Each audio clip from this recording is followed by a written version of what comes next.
Long before the memory of men, before the rivers had names, there lay between two valleys a village called Ojoro. It was a land of twin rivers, one bright and clear as morning glass, the other dark and slow like sleeping smoke. The people said the two were sisters, daughters of the sky who had fallen in love with the same god and could never meet again. Between them, the village flourished. Yam fields swayed, palm wine foamed, drums spoke the language of hearts. The people of Ojoro lived by rhythm and balance. They offered libation to the goddess Anaga, whose tears gave birth to the harvest, and they hunted under the watch of Otomo, lord of the wild. Every full moon, they danced by the riverside, lighting the night with songs that rose to the heavens. But in every age, the gods test the hearts of men. In this same village lived a woman called Ioka, the last of the moon watchers, women chosen to read the sky and hear what the spirits whispered when the world slept. Her only daughter, Ajinai, had been born on a night when the moon split the clouds and poured silver light upon the earth. From that light, it seemed the child was shaped. Ajinai grew into a quiet girl, with a mark across her forehead, pale, curved, and shining like a crescent. When she wept as a baby, her tears left white stains upon her mother's arms. The midwives whispered, "The gods have touched her." The elders frowned, uneasy. "A sign like that is not given without purpose," they said. "Watch her closely." Children mocked her. Some ran from her shadow, claiming it burned like salt in their eyes. But Ajinai only smiled, carrying her silence like a charm. She would spend her nights at the riverbank, humming songs no one had taught her. The moon always seemed to listen. One evening, as crickets tuned their tiny drums and bats cut dark paths through the sky, Ajinai knelt beside the darker river. The moon's reflection shimmered on its surface, broken by small ripples that seemed to breathe. She leaned closer and whispered, "Why do you hide your light from us?" The reflection blinked. Then, as if the river itself had found a voice, a murmur rose, deep and ancient, echoing through her bones. "Child of salt," it said, "why do you call to me?" Ajinai's breath caught. The voice was neither man nor woman, but something vast, a sound older than the trees. "Who speaks?" she asked, trembling. "I am the keeper beneath the river," came the reply. "The watcher of oaths long broken.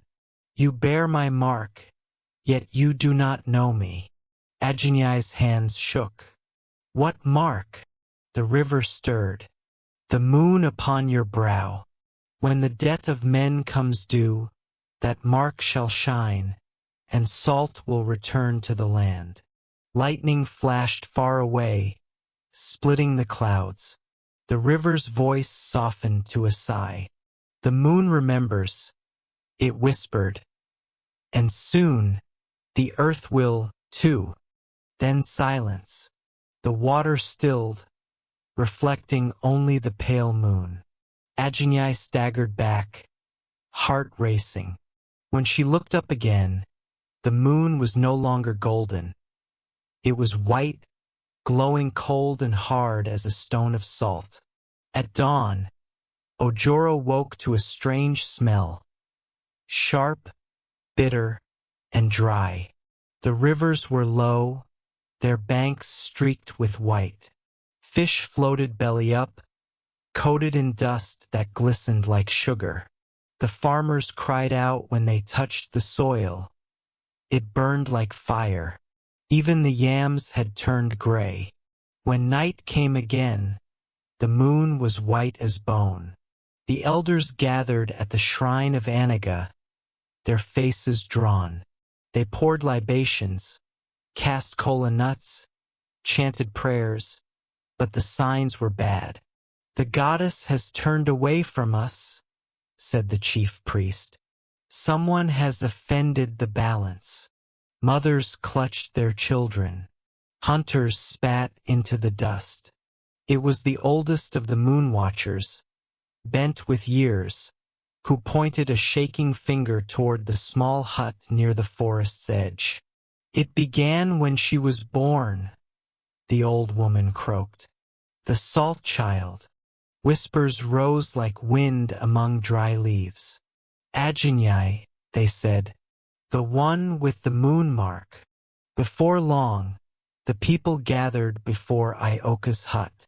Torches flickered. Faces shone with fear. Ajinai stood beside her mother, her silver mark glinting. "I have done nothing," she said, voice steady. "The river spoke to me." "The river?" someone jeered. "Then you speak with spirits. You have brought the curse." Her mother tried to protect her, but fear is heavier than reason. By the chief's order, Ajinai was taken from the village and led to the edge of the forbidden forest. "You will not cross back into Ojoro," he said. "If the gods will forgive us, they must take you." When they left her there, the moon was white and silent above the trees. Alone in the dark, Ajinai walked without knowing where to go. The forest breathed around her. Damp earth, whispering leaves, the far cry of night birds. Exhaustion dragged her down beside a fallen log.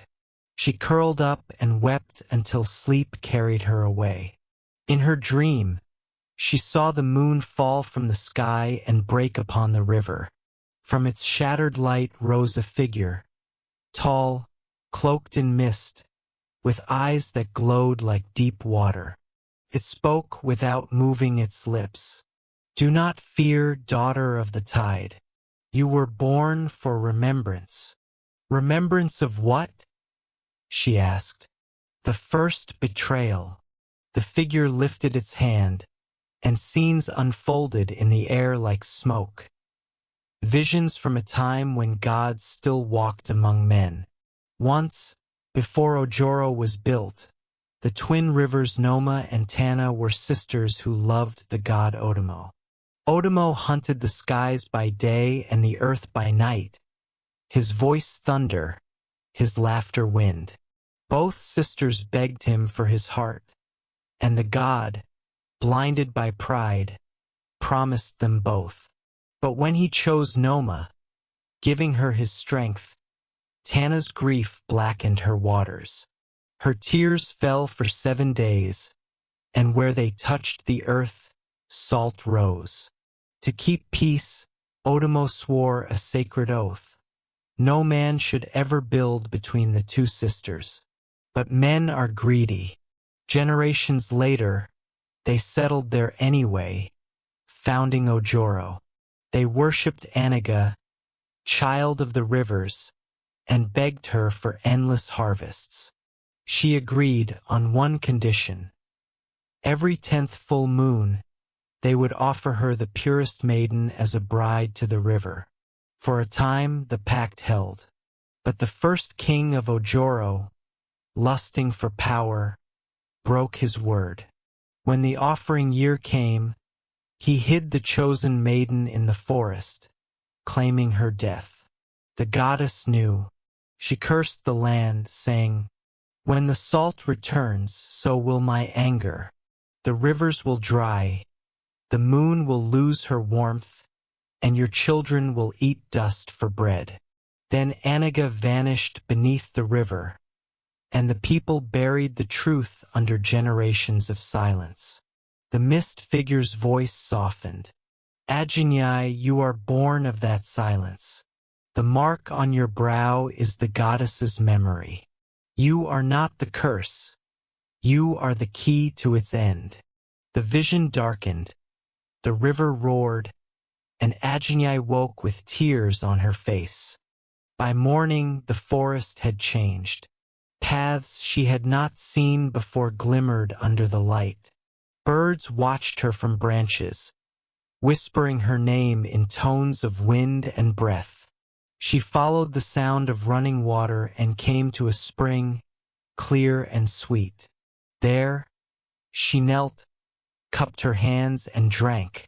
The water cooled her throat, and the mark on her forehead pulsed with warmth. When she looked down, the spring's surface rippled, and a woman's face appeared, not her own. Dark-skinned, eyes like storm clouds, lips blue as dusk. "Do you seek redemption?" the woman asked. "Yes," Ajinai whispered, "for my people. Then you must find the hidden bones of the maiden your ancestors betrayed. Only by returning her to the river can the curse be broken. But beware, the forest remembers lies." The face vanished. The spring went still. Ajinai stood and turned east, toward the deeper woods. The trees thickened. The air grew heavy with the smell of earth and secrets. Strange sounds followed her. Laughter that had no mouth, footsteps that stopped when she turned. Yet she pressed on. By nightfall, she reached a clearing where the moonlight fell like silk. In its center stood a mound of white stones shaped like a sleeping woman. The soil around it glittered faintly with salt. Ajinai knelt and touched one of the stones. It was warm, almost alive. A whisper drifted through the air. "You have come at last." The mound shivered. From between the stones rose a faint mist, taking the form of a young woman clothed in shadow and light. Her eyes were pools of sorrow. "I am Edom, the forgotten bride," the spirit said. "For centuries, my bones have thirsted for the river." Ajinai bowed her head. "Tell me how to set you free." "The path is not through mercy, but through truth," Edom said. "You must carry my remains to the place where the two rivers meet. There, under the white moon, pour your tears into the earth, and the gods will judge your heart." Ajinai nodded. She began to lift the stones one by one, wrapping the brittle bones in the cloth of her own garment. When she was done, the night wind rose, scattering the salt into the air like ash. But as she turned to leave, a low growl shook the clearing. Eyes glowed between the trees, dozens, red and hungry. The forest had woken. Shadows moved, forming shapes of men and beasts, twisted and ancient. "The forgotten guard what is buried," whispered Edom's fading voice. "You must face them, salt child." Ajinai gripped the bundle of bones to her chest. "Then let them come," she said. And as the first creature leapt from the dark, the moon turned even whiter, so white it burned. The night swallowed the clearing. From the black weave of trees, a low growl rolled like thunder in a cave. Ajinai tightened her arms around the bundle of bones. The salt dust rising from Edom's grave glowed faintly, tracing her silhouette in silver. The first creature stepped forward. A hound with the face of a man, ribs showing through its skin, eyes red as embers. Behind it came others, half-formed things that once had names but had forgotten them. Their voices were wind scraping stone. They circled her, sniffing, hissing. The air thickened. The forest itself seemed to hold its breath. Then, from deep within her chest, Ajinai heard the whisper of the river's voice again. "Fear is the gate through which memory walks. Do not open it." She closed her eyes and drew a long breath. When she opened them, The mark on her forehead flared white. Light spilled out like a wave. The beasts shrieked, retreating into the trees, their bodies turning to smoke. Only the hound remained. It crouched, trembling, then spoke with a man's cracked voice. "Salt child, why wake what should sleep?" Ajinai steadied her voice. "I seek the meeting of the rivers. I carry what your kings betrayed." The hound's red eyes dimmed to dull orange. "Then walk where none dare. Follow the trees that bleed white. But beware the echo grove. There, every lie has a tongue." It bowed its head once and dissolved into mist. Ajinai waited until the forest was silent again. The night smelled of rain and old sorrow. She adjusted the bundle on her back and began to walk. At dawn she reached a slope carpeted with pale flowers. Each petal shone like polished bone. Bees of light drifted between them, humming with voices that weren't quite music. In the distance, a faint line of water glimmered, the smaller of the twin rivers Noma winding through the valley. Ajinai felt its pull in her blood. She knelt among the flowers to rest. When she looked up again, a young boy stood a few paces away, barefoot, carrying a drum no larger than a calabash. His skin was dark gold, his eyes too old for his face. "Why do you carry bones, sister?" he asked. Ajinai hesitated. "Because the dead cannot walk." The boy smiled. "In this forest they can, if you give them a song." He tapped his drum once. Soft, heartbeat slow, and the air shimmered. Around them rose faint figures, transparent as heat. They turned their heads toward Ajinai, mouths opening in silent chant. "Who are they?" she whispered. "The nameless," said the boy. "Souls whose names were stolen by greed. Every king who lies, every hunter who forgets his oath, feeds this place." He pointed toward the north, where the trees grew thicker and white sap glistened like tears. "There lies the echo grove. If you pass through it without speaking false, the path to the rivers will open." Ajinai bowed her head. "And if I fail?" The boy's smile faded. "Then you will join the chorus." Before she could speak again, the boy struck his drum 3 times. The sound became wind. The wind became silence. He was gone. Ajinai walked until the sun stood overhead. The forest darkened strangely, as if daylight refused to enter. Trees leaned inward, their trunks pale and weeping milky sap that smelled of salt. Each drop hissed when it touched the ground. She entered the grove.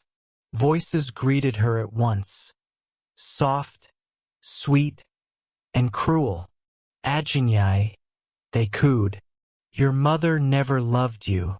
She let them cast you out. Ajinai, you will fail. You are the curse. Speak, child of salt. Tell us the truth, or the truth will tell itself."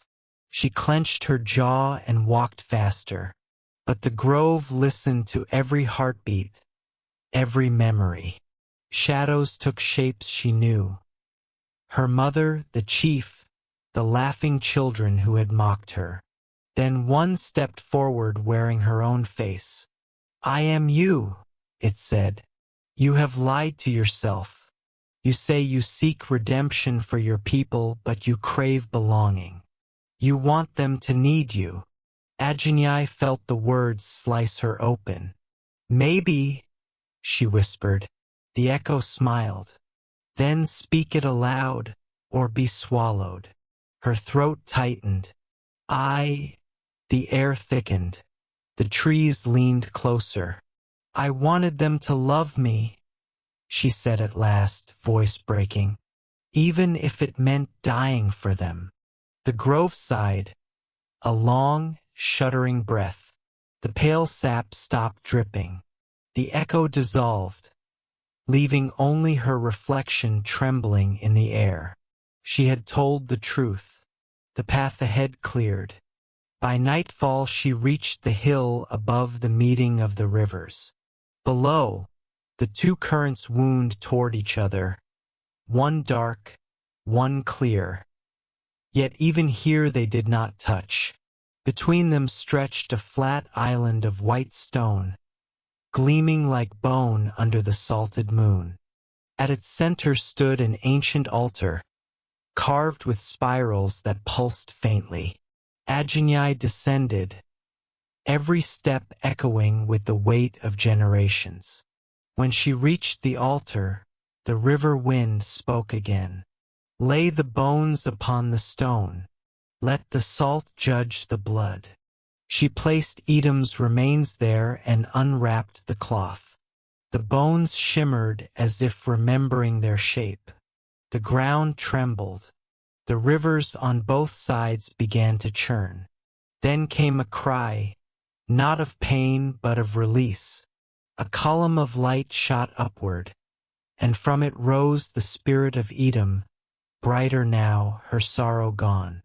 The debt begins to end, she said, but balance demands more. The blood of betrayal must meet the blood of truth. Before Ajinai could ask, the spirit turned her gaze toward the village far beyond the hills. Smoke curled there. Something had stirred Ojoro itself. The light faded. Edom was gone. Only the moon remained, its surface rippling as if alive. Ajinai sank to her knees, whispering to the night, "If my life is the price, I will pay." At its center stood an ancient altar, carved with spirals that pulsed faintly. Ajinai descended, every step echoing with the weight of generations. When she reached the altar, the river wind spoke again. Lay the bones upon the stone. Let the salt judge the blood. She placed Edom's remains there and unwrapped the cloth. The bones shimmered as if remembering their shape. The ground trembled. The rivers on both sides began to churn. Then came a cry, not of pain but of release. A column of light shot upward, and from it rose the spirit of Edom, brighter now, her sorrow gone. The debt begins to end, she said, but balance demands more. The blood of betrayal must meet the blood of truth. Before Ajinai could ask, the spirit turned her gaze toward the village far beyond the hills. Smoke curled there. Something had stirred Ojoro itself. The light faded. Edom was gone. Only the moon remained, its surface rippling as if alive. Ajinai sank to her knees, whispering to the night, "If my life is the price, I will pay." Chapter 3. The king who feared his own shadow. The night wind carried a smell of smoke and iron. Far away, in the heart of Ojoro, drums pounded not in celebration but in warning. The king, Oak Akwu, stood on the palace terrace, his cloak heavy with gold threads, his face lined with worry. Below him, the people murmured, their fear rising like mist. The priests of the river had returned from the shrine with strange reports. The salt moves, the bones have spoken, the dead are restless. Oak clenched his jaw. He was not a cruel king, but he ruled with the pride of a man who believed his power was divine. His father had told him that the blood of gods flowed through their line. Yet tonight his crown felt like a chain. "Bring me the seer of dust," he commanded. Moments later, an old woman was led into the hall. Her hair was white as chalk, Her back bent under the weight of years, and her eyes, blind though they seemed, glowed faintly blue. "You called for me, Oak Akwu," she rasped. "But the spirits called for you first." The king frowned. "What do you mean?" She lifted a small gourd and poured its contents onto the ground. The powder formed shapes, waves, bones, and a mark of salt. "The salt-born child has awoken the covenant. The rivers stir. The names forgotten by your fathers are being spoken again." The king stepped back, cold fear tightening his chest. "Then it is true. The curse has begun." The seer smiled sadly. "No curse, my king. Only the truth returning to collect its debt." By dawn, Oak Akwu gathered his council. 12 men sat around the stone table. Chiefs of the clans, generals of war, and keepers of law. Their eyes flickered with fear. "What does this mean for us?" asked Chief Amodu, his fingers tapping nervously on the table. The people whisper of omens. The rivers no longer flow as before. The fishermen say the waters taste of tears. Oak Akwu rose. "It means someone seeks to challenge the throne, and I will not allow the kingdom my fathers built to fall to superstition." "But my king," said another elder, "if the spirits themselves are stirring, then we will silence them." The king cut in, his voice like iron. "Send word to every shrine. Let no priest speak of the salt child again. Any who spread fear will be punished." The council nodded in uneasy agreement. Only one man, the youngest of them, kept silent, Eid, the keeper of lore. His gaze was distant, thoughtful. When the meeting ended, he lingered as the others left. "My king," Eid said softly, "what if this is not rebellion, but redemption? The stories say that when the two rivers meet, the world will be cleansed of its lies." Oak turned to him sharply. "You speak as though you doubt me." "I doubt nothing," said Eid, bowing. "But I have learned that sometimes a king's fear becomes the people's ruin." The king's jaw tightened. "Be careful, Eid. Even truth can be treason." That night, Oak Akwu could not sleep. He walked through his chamber to the great bronze mirror, a gift from a northern queen. His reflection stared back at him, proud and solemn. But as he leaned closer, the reflection smiled though he had not. The smile widened. Then the reflection stepped forward. Oak stumbled back. The mirror rippled like water, and from it emerged a shadow version of himself. Same face, same crown, but eyes as black as the river's depths. "Who are you?" Oak demanded.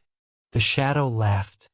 "I am the truth you buried beneath your throne, the guilt of kings past, the lie that keeps you warm at night. At first, it was only a tremor beneath the earth, a faint shiver that rippled through the roots of the trees and made the birds rise in uneasy silence. Then the sound came, a deep, ancient rumble that rolled like thunder beneath the skin of the world. The rivers were moving, not flowing, not winding, but marching. From the northern cliffs of Noma to the southern delta of Ayaga, waters began to lift from their beds, surging forward with purpose, as if summoned by some invisible command. Fish leapt in terror. Boats were tossed like toys. The people of Ojoro gathered on the banks, staring as the twin rivers rose from their channels, forming towering walls of water that glowed with white light. And at the heart of it all stood Ajinyai, cloaked in salt and moonlight. She had returned to the altar of bones. Her journey through the caverns had taught her what she must do. The rivers had been bound by lies for centuries, and only the meeting of truth and guilt could release them. But to awaken that meeting, she needed the king himself. As she lifted her hands, droplets of water hung in the air like stars. The wind swirled, carrying voices, old, mournful, and proud. The time has come. The child of salt calls the debt of kings. Ajinai closed her eyes and spoke softly to the rivers. Bring him to me. In Ojoro, panic had become a living thing. The streets flooded though no rain had fallen. The sky hung low, heavy with a red-tinted moon. The priests wailed prayers that dissolved into the sound of rushing water. King Ok Akwu sat slumped on his throne, his crown forgotten beside him. Every mirror in the palace had shattered. Every torch burned with blue flame. Eid, the keeper of lore, stood before him. "My king," he said, voice trembling. "The rivers march toward the city. You must go to the altar. This cannot be fought with soldiers." Ok's eyes were distant, hollow. "If I go, I die." He knelt. "If you stay, your people die." The silence that followed was heavier than stone. Then slowly the king rose. His hands shook as he lifted the cracked crown. "Then I will go," he said, "but not as a king, as a man who must answer what his blood began." The drums of warning thundered across the city as he rode out, flanked by only one guard, Eid himself. Behind them, the people fell to their knees, praying not for victory, but for mercy. When Ok Akwu reached the white stone altar, the land was already drowned in silver light. Ajinai stood upon the platform, her cloak soaked with mist, her hair streaked with salt. Around her, the waters rose in spirals, living, breathing shapes of memory. The king dismounted, his boots sinking into wet earth. For a long time, they simply stared at each other, the man of power and the woman of truth. At last Ajinai spoke. "You have come." "I had no choice," said Ok, voice raw. "The rivers left me none." She nodded. "Nor did your fathers leave me one." The air thickened with tension. The waters began to hum, low, resonant, like 1,000 voices waiting. Ajinai lifted the bone bundle. "These are the remains of Edom, first of the river's daughters. Your ancestors took her voice. They built their throne on her silence. Now she will have her answer." The king's face twisted with guilt and fear. "I did not commit those sins." "No," she said softly, "but you inherited their crown." Ok took a step forward, anger and shame warring within him. "If I confess, will this end?" "The truth does not end things," said Ajinai. "It reveals them." The rivers flared with light. The altar began to pulse beneath them. "Then speak, Ok Akwu," Ajinai said. "Speak the words your blood has hidden." Ok dropped to his knees. His crown rolled from his hand and clattered on the altar. "My fathers lied," he said hoarsely. "They made pacts with the spirits. They stole the names of the river's daughters so no one could summon their power again. They bound the land with deceit. And his voice broke. "I kept their secret because I feared losing my throne."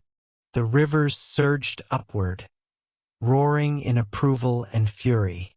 The sky cracked open with lightning. Ajinai raised her hands, her eyes glowing white. Then the blood of kings must meet the blood of truth. She drew a blade of salt from the water. Its edge shimmered like frozen light. The king did not move. He lifted his chin, tears streaming down his face. If this is the price, then let my blood set the land free. Ajinai hesitated. The blade trembled in her grasp. The rivers around her howled for justice. But another voice rose beneath them, a softer one, older than the rivers themselves. Mercy is the final truth. The spirit of Edom appeared again, her form luminous. She placed her hand on Ajinai's arm. It is not his death that heals. It is his surrender. Ajinai lowered the blade. The light around them dimmed to a soft glow. The king bowed his head and pressed his forehead to the altar. Then I surrender to the truth, to the rivers, to the salt that remembers. The altar blazed white. The twin rivers surged forward and, at last, touched. The sound was like 1,000 drums breaking open. The sky burst into light. The salt turned red, then gold. And in that moment, every lie that had bound Ojoro was washed away. The birth of the new current. When the light faded, the world was still. The altar stood empty. The king's crown lay cracked beside the stone. Its gold turned pale. Ajinai knelt by the meeting waters. They no longer burned or raged. They flowed together, calm and full, their currents shimmering like silk. She touched the surface. It was warm, alive. It is done, whispered the rivers. The truth flows again. Edom's spirit smiled. You have done what none before dared. The curse is broken. The land will heal. Ajinai bowed her head. And the king? Edom looked toward the hills. He walks the world as a man now, without crown or shadow. Let him learn humility in the places his ancestors forgot. The spirit dissolved into mist. Ajinai sat there until dawn, watching the first sun rise over the waters. For the first time in memory, the rivers met without resistance, their songs soft and endless. She whispered to the horizon, let the world remember, not my name, but the truth. The wind answered with a sigh that carried through the valleys, through every hut and every heart, cleansing the kingdom with the scent of salt and rain. Years passed.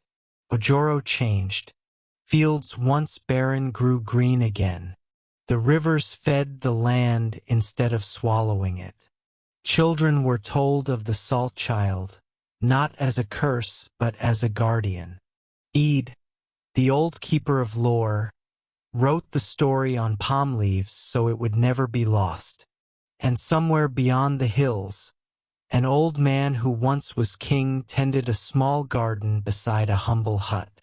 Sometimes, travelers saw a woman in white walk by the riverside at dusk, her footprints glowing faintly before the tide washed them away. They said the rivers still knew her name, and when storms came, they whispered it again. Ajinai, the child of salt, keeper of truth.